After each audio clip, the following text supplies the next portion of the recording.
how you came into contact with Stephen Ogg, because I think that that's obviously like a really big deal, because he's, I mean, the one of the protagonists in Grand Theft Auto 5, like that's a and he's also like in The Walking Dead, Better Call Saul. It's in a bunch of like just random stuff, and he's kind of everywhere. So what was the process to, like, I guess, meeting with him? Steven, I was able to reach out to him through his manager. So I was able to get his manager's contact information. And I had my girlfriend, Bridget, she helped me create a pitch deck on Canva. So shout out Canva, because we used them like crazy for like all the pitch material. But I made a PDF pitch deck with her and sent that over to Steven's management team.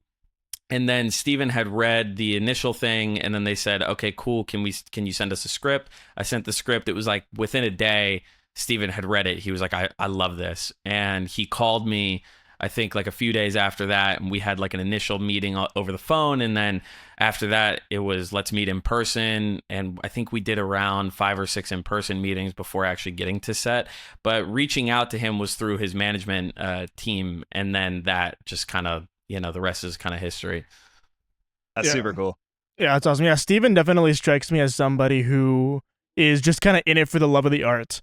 Like I've seen him do a couple of other indie projects with people too, and it's like I know that's another name that comes to mind doing that is the guy who played Harry Potter, Daniel Radcliffe. Daniel Radcliffe, yeah. I know after he ended his 7 movies or have like 8 movies with Harry Potter, he started doing a lot of indie stuff.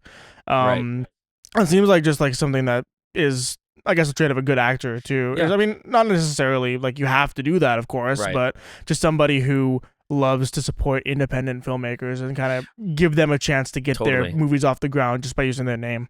And you really hit it on the head, because it's exactly right. Like that is how Steven is. Steven is just someone who's in it for the love of the craft. And when I had, initially reached out to him, he told me that it was the story is what made him want to do the film. It's not about whether it's a short or a feature or this big budget thing or a small, little, tiny budget. It was that the character spoke to him, the story spoke to him. And anytime he tells me all the time, anytime he gets a chance to play is just, it's a good day. So it's something I really admire about him. And I do agree with you that I think it is kind of a sign of a very, of a good artist, because I think any artist, no matter what, is going to just want to do their craft rather than making it about money and making it about, notoriety, which are obviously things that, can come with it, but doing it specifically for the love is something I really, really admire.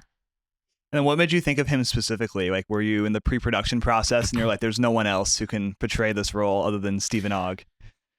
I mean, dude, yeah, like he's just so sick. Like anything he's in, he just commands the screen. He's always just so, watching him, you just like, you're drawn to him, and he's amazing in everything, whether that's like The Walking Dead or even GTA. He's just fantastic in everything.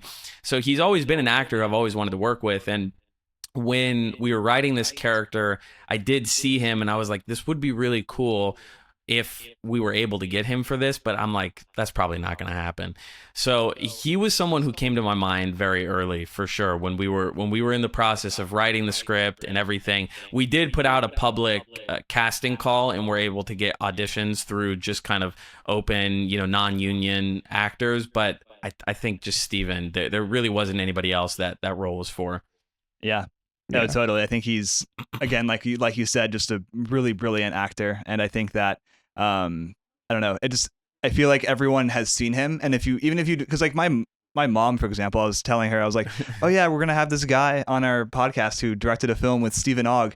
She's like, who is that? And I showed her a picture of him, and she's like, oh, I know that guy. I was like, she's like, I don't know what I know him from, but I just know his face. And I know how his voice sounds, because he's very, he's kind of a character of himself, or a character in it of itself. He is. He's so, and it's true, dude. Like meeting people and like showing them the film, they're like, oh fuck, you got that guy. And I'm like, I didn't realize how, popular he truly was. When we were filming OCD and we were in the convenience store, there was moments where people would be walking by and they would look in and be like, oh my God, and they would wait outside and just wait, for Steven to be on lunch or something, and then come out, and he would come out and take pictures with them. So it definitely surprised me, because obviously I'm very aware of him, and all of my friends are, but I didn't truly realize like how well known he was just out in the public, even to people who you wouldn't think would know who he is, like my mom and my grandma, which they both do. Yeah. Yeah.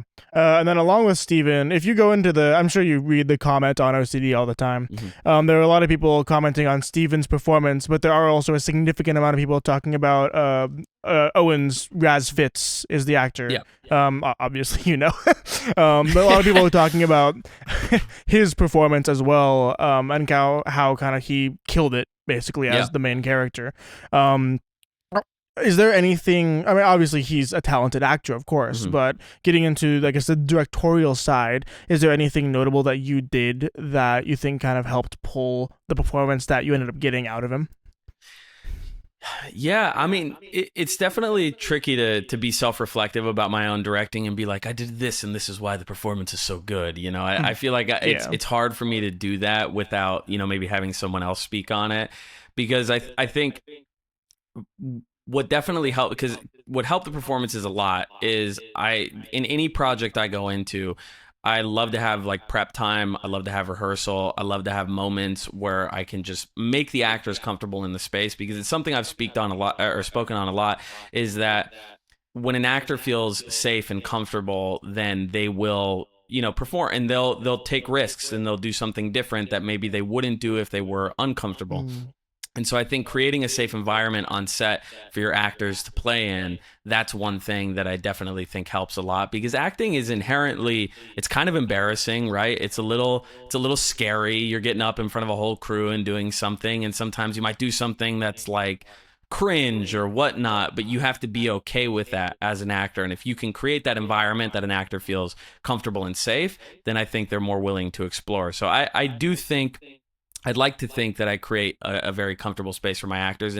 And also to your point about Roz is phenomenal. He's an amazing actor. And I've known Roz for 15 years now. I met Roz on Xbox. We were playing Call of Duty, like Modern Warfare 2.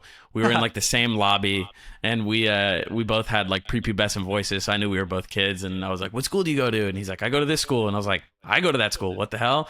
And then we ended up meeting up like the next day at class, and we've just been best buddies ever since. But I did still make him audition for OCD, but he obviously was somebody who he just had a different connection to the material, because also Roz, outside of myself and Connor, does have OCD, and so it was something that I think helped him have a better understanding of Owen as a character. So I think that level of authenticity definitely translated into the performance.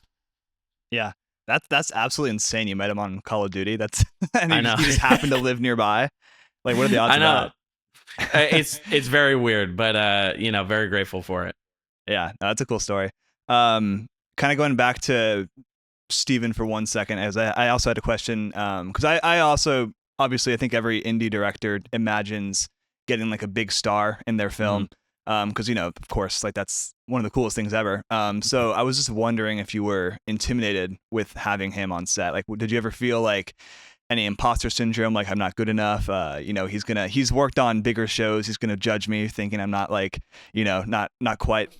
I don't have the skills to cut it. That's a great question.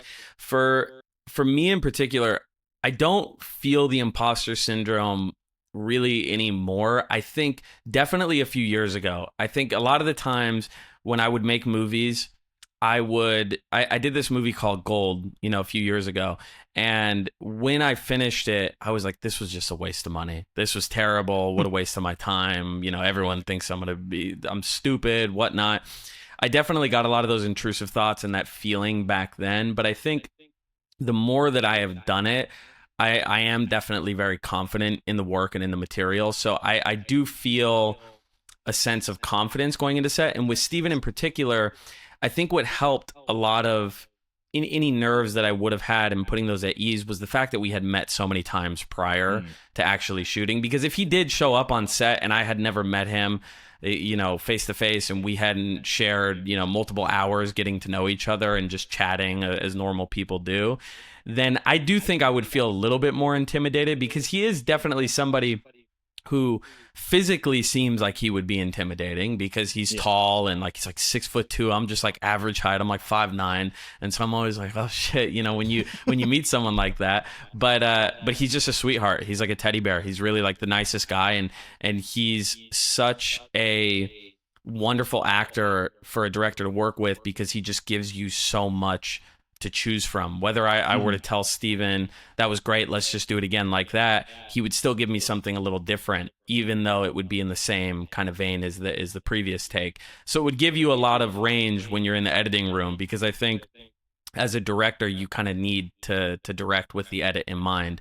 But to answer your question, before I stray away, I wasn't necessarily intimidated. Definitely meeting him for the first time, I did feel like maybe I could feel that way. But as soon as I met him, all that kind of just went away. And on set, I felt completely confident and comfortable. Yeah. Also, another aspect of it is like he has seen the pitch deck, he saw the script. Like he wouldn't be on board with the project unless he had faith in you, had faith in the crew, had faith in everyone else who was there. Exactly. And it's a good point you bring up, dude, because it's like when I was younger, that would be my biggest fear, is I would have people coming to set for a film and I'd be like, God, what if they think the script is bad, or what if they think this is bad, even though they've already agreed to it. You know, we'll be in the middle of a take and I'll be like, I don't know if the dialogue sounds good. I think they're thinking the same thing. I used to do that a lot. But it's exactly your point, giving, you know, Steven like a pitch deck and the script, and him loving the material, and then also seeing my previous work like Frenchman and In the Valley of the Moon, and he loved the shorts. It definitely gave me a sense of like, I know he wants to be here, I know he wants to do this, I know he believes in me as a filmmaker, so that definitely also helped out a lot.